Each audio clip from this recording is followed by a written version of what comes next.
সামাজিক যোগাযোগ মাধ্যম, সেখানে আমরা একটি ভিডিও দেখতে পাই। সেখানে একজন মানুষ, একজন লোক, সে নিজেকে বিএনপির একটি থানার সভাপতি দাবি করছে এবং কমিশনার দাবি করছে, ভারপ্রাপ্ত কমিশনার। তার পরবর্তীতে আমরা জিনিসটা দেখার পরে আমরা খোঁজখবর নিয়ে দেখলাম যে সে এরকম আরও কয়েকটি ঘটনা ঘটিয়েছে। তাৎক্ষণিক আমরা দুজন একজন যোগাযোগ করে আমরা তাৎক্ষণিক আমরা থানায় আসলাম। ওসি সাহেবকে বললাম যে এই জিনিসটা আমরা দেখেছি, সে আমাদের দলের কোনো পদপদে কিছু নেই এবং আমাদের মতিঝিল থানা বিএনপির আমাদের কোনো কমিটিও নেই। আমরা এনে আমাদের কাজ করতে পারি, আমরা কোনো কমিটি করি নাই। অর্থপ্রতি সে আমাদের দলের নাম ভাঙিয়ে এগুলো করছে, আমরা তার বিরুদ্ধে আমরা মামলা করবো এবং তাকে আইনের আওতায় আনা উচিত, গ্রেপ্তার করা উচিত। আমরা আমাদের দলের ভারপ্রাপ্ত চেয়ারম্যান আমাদের তারেক রহমান সাহেব, ওনাদের নির্দেশনা এই বিষয়গুলোতে যাতে আমরা মহানগর বিএনপি সার্বক্ষণিক নজরদারিতে রাখি, খোঁজখবর নেই, এরই ধারাবাহিকতা আজকের বিষয়টা আমাদের চোখে পড়েছে।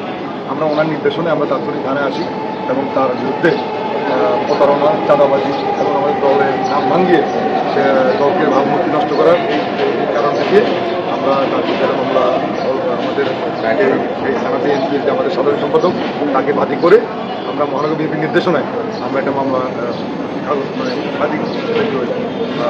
কাগজ জমা দিয়েছি। আমরা ওসি সাহেব দেখছেন, ওনার কথা বলে সেটা মামলা দিয়েছি। আমরা চাই যে বিএনপি অনেক বড় সংগঠন, আমাদের সাথে অনেকে থাকে, অনেকে ঘুরে, অনেকেই বিভিন্ন মিছিল মিটিংয়ে অংশগ্রহণ করে। এরাই আবার দলের নাম ভাঙিয়ে দলকে এরা ভাবমূর্তি নষ্ট করার জন্য অপকর্ম করে। আবার ইদানিং নতুন একটা কার্যক্রম শুরু হয়েছে, দলের মিছিল মিটিংয়ে যায়, নিজেদেরকে বিএনপির কর্মী হিসাবে সমাজে প্রতিষ্ঠিত করতে চায়। আমরা এত বড় দল, আমাদের সবাই সম্বন্ধে আসলে আমরা খোঁজখবর নিতে পারি না। যেখানে আমরা জানতে পারি সেখানে আমরা চলে যাই। আর এই বিষয়ে আমাদের কয়েকটি টিম আমাদের কাজ করছে ঢাকা মহানগর বিভিন্ন জায়গায়। তারা দল ভাঙিয়ে, দলের নাম ভাঙিয়ে অপকর্ম করছে। আমরা ইতিমধ্যে অনেককে শনাক্ত করেছি, অনেকের বিরুদ্ধে আমরা ব্যবস্থা নিয়েছি, অনেকে বহিষ্কার করেছি, অনেক ভেঙে দিয়েছি, অনেকে আমরা পুলিশকে দিয়ে তাদেরকে থানায় গ্রেপ্তারও করেছি। এরকম ঘটনা কিন্তু আমাদের আছে। আমরা এই বিষয়ে কাউকে ছাড় দিচ্ছি না। যারা দল করবে, দলের সুনাম নষ্ট করবে, অবশ্যই দল তাদের বিরুদ্ধে সাংগঠনিক ব্যবস্থা নেবে। অলরেডি আমরা কাগজ জমা দিয়েছি, মামলা করার জন্য কাগজ জমা দিয়েছি, তারা ব্যবস্থা নিচ্ছে। অলরেডি মামলার নাম্বারও তারা যেহেতু অনলাইন মামলা হয়তো একটু দেরি হয়। আমরা কিন্তু থানায় এসেছি প্রায় 11টার দিকে আমরা থানায় এসেছি। এখানে মামলার কার্যক্রম চলতেছে। এখানে আমরা কাউকে এই বিষয়গুলো আমরা কাউকে ছাড় দেবো না। যারা দলের নাম ভাঙে, দলের সুনাম নষ্ট করবে, সে দলের হোক, দলের বাইরে হোক, যে হোক, আমরা এই বিষয়ে কাউকে আমরা ছাড় দেবো না। এদেরকে আমরা অবশ্যই ধরে এদেরকে আমরা আইনের আওতায় এদের বিচার চাই এবং যারা ভালো কাজ করবে তাদেরকে অবশ্যই আমরা পুরস্কার দেবো। আর যারা খারাপ কাজ করবে তারা অবশ্যই এরকম মামলা শিকার হবে, গ্রেফতার হবে, সেদের বিচার করতে চাই। আরেকটা প্রশ্ন, সেটা আমাদের যে সামাজিক যোগাযোগ মাধ্যম আমাদের ঢাকা মহানগর বিএনপি, সেখানে আমি এবং আমার সদস্য সচিব তানভীর আহমেদ রবি, আমাদের দুজনেরই আমাদের ফোন নাম্বার দেওয়া আছে সেই দপ্তর থেকে।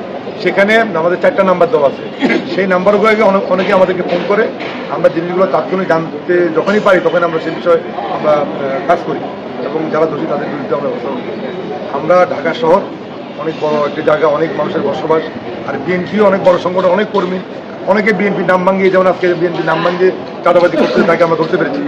আমরা সকলকে অনুরোধ করব, যেখানেই বিএনপির নাম ভাঙিয়ে দলের ভাবমূর্তি নষ্ট করার জন্য যারা এসব চাঁদাবাজি বা অপকর্ম করবে, আমাদেরকে জানাবেন তথ্য দিয়ে। আমরা অবশ্যই, যেহেতু ঘটনাটা এই এলাকায় ঘটেছে, সেই জন্য আমরা আমাদের যে এই ওয়ার্ড বিএনপির সাধারণ সম্পাদক আহমেদ আলী, তিনি নিজে বাদী হয়ে মামলা করেছেন আমাদের মহানগর বিএনপির সিদ্ধান্ত। আজকে আমরা যে মামলাটা করেছি, এই মামলার নাম্বার হচ্ছে মতিঝিল থানা মামলা নাম্বার 11, আজকের 14 তারিখ 14/4। আর আমরা এই মামলার মাধ্যমে আমরা জনগণকে বলতে চাই, এরকম যারা অপকর্ম করবে আমাদেরকে তথ্য দিয়ে সহযোগিতা করবেন। আমরা অবশ্যই তাদের বিরুদ্ধে অবস্থান নিব এবং আমরা পুলিশদেরকে আমরা অনুরোধ করবো, যারা আইন শৃঙ্খলা রক্ষাকারী ভাই, তাদেরকে অনুরোধ করবো যে আজকে যে মামলা করেছি তাকে অতি দ্রুত গ্রেপ্তার করে তাকে আইনের আওতায় এনে তাকে সর্বোচ্চ শাস্তি দিতে হবে। মামলা নাম্বারটা মামলা নাম্বার 11, মতিঝিল থানা মামলা নাম্বার 11, 14/4/2025।